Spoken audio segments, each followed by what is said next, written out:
કી જય.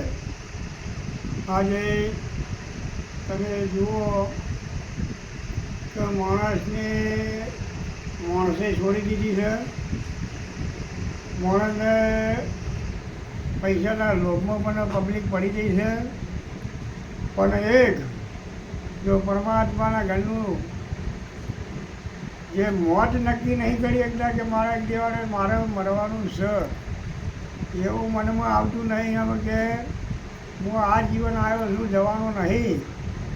પણ દરેકે વસ્તુ પરમાત્માના ઘરની આ જ્યાંથી આવ્યું છે ત્યાંથી સમાવેશ થવાનું છે જ, એટલું નક્કી જ છે.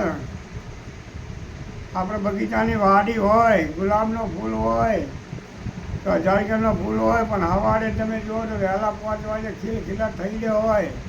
એ ફૂલોને ખબર નહીં કે મને સવારે મંદિરમાં જવું પડશે કે સમસોણ જવું પડશે.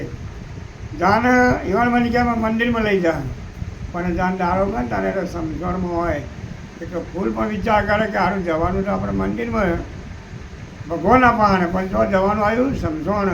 એક કોઈનો ભરોસો નહીં, આ જીવનની ને કોઈ ભરોસો નહીં. તો જવાનું છે અને તો આપણું મૃત્યુ થઈએ.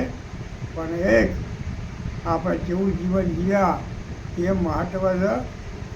તમે જગતમાં ભક્તિ કરીએ તો વસ્તી વાત મળશે, તમે કોઈ બી કાર્ય કરીએ તો પણ વાત મળવાના જ છે.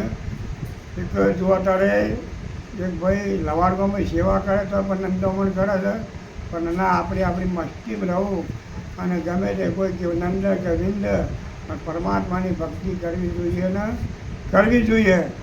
કોઈ ક્યાં ભગત થાય એ થઈ ગયા રે, પણ ના કોઈના ડર નહીં રાખવાની, ભક્તિ કોઈના નહીં દીવાનું. મોટા લોટ સાહેબ આવે તો એટલે આટલું કહી મારી વાણી વિના ભાવ બોલો સદગુરુ મહારાજ.